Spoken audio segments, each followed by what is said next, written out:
Thank you so much, Mr. Chairman. Today's hearing is on the terrorist march in Iraq. This is not something new or something that caught us unawares. This will be the second time that this committee has had Mr. McGurk testifying on the deteriorating situation in Iraq since February. Sadly, it's clear that the situation went from worse to just about as bad as it can get, and I'm interested in hearing how the administration has adjusted its policies since then, because the 3 steps that he outlined for us last time: pressing the government to develop a holistic policy that would isolate the extremists, supporting the Iraqi security forces through accelerated military assistance and information and intelligence sharing, and mobilizing the Sunni population against ISIL, have all failed to stop ISIL and the near collapse of Iraq.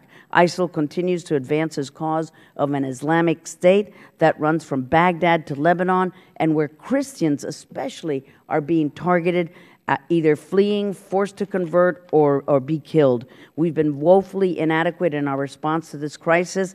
This committee has repeatedly called on the administration to do more, to get more engaged, and to be decisive, because it has been paralyzed by inaction. The threat of ISIL is very real and imminent for Iraq and the region, and it won't go away by just wishing it away. Thank you, Mr. Chair. Eliana Ros-Lehtinen of Florida. Thank you very much, Mr. Chairman. In your excellent opening statement, Mr. Chairman, you had said about Mr. McGurk that in February you said that we must ensure that ISIL can't gain safe haven in western Iraq, and that you were confident that Iraq will deny them this. We all know how that turned out. Just a few months later, and ISIL took over most of western Iraq. How could your assessment have been so far off? How did Iraq lose this territory? Why didn't we respond to their calls for help? Your testimony from February shows that there was some serious disconnect within the administration on the reality of the threat in Iraq, and or we've just been completely failing in addressing it. You stated that the U.S. began to accelerate some of our foreign military assistance programs and information sharing to get a better intelligence picture of Iraq. Last month, Secretary Kerry said nobody expected ISIL to capture Mosul. Even if our foreign military assistance had not quite kicked in yet, shouldn't our information and intelligence gathering efforts have been able to get a better assessment, a more accurate assessment of Samarra and Mosul? And it has been widely reported that while taking control of Mosul, ISIL seized rather large quantities of U.S. supplied foreign military assistance and made off with nearly $500 million from the local banks. In addition to tanks and Humvees that were taken, U.S. officials were quick to deny the claims of ISIL that they captured advanced weaponry such as Black Hawk helicopters. Did they capture any Caravan aircraft with advanced weapon platforms? And did they take any other advanced weaponry like manpads? U.S. military equipment and hundreds of millions of dollars aren't the only items that ISIL has seized. The Iraqi government confirmed that ISIL took uranium from Mosul University. What is the status of that uranium? What could ISIL use that for? And on the Christian community, we've seen that the ancient Christian community in Iraq is under siege by these Islamist militants. Once a vibrant and sizable community, now over 1 million Christians have been forced to flee their homes and communities or be killed. Their homes are being marked by ISIL, and they are being given an ultimatum: to flee, to convert, or to be murdered. In February, Mr. McGurk, you said you were trying to make sure that the Christian community had the resources to protect itself, and that we had actually made progress.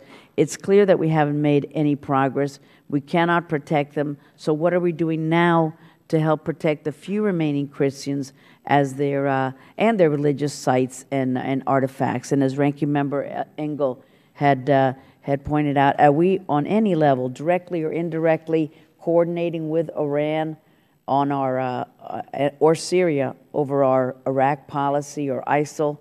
And does the administration believe that Maliki must go? Yes or no? Thank you, sir. Gentlelady. Let me try to address some of these in order. First, the discussion we had, the very good discussion we had in February, was focused on Anbar Province, and I'll just bring you up to speed on where we are in Anbar Province.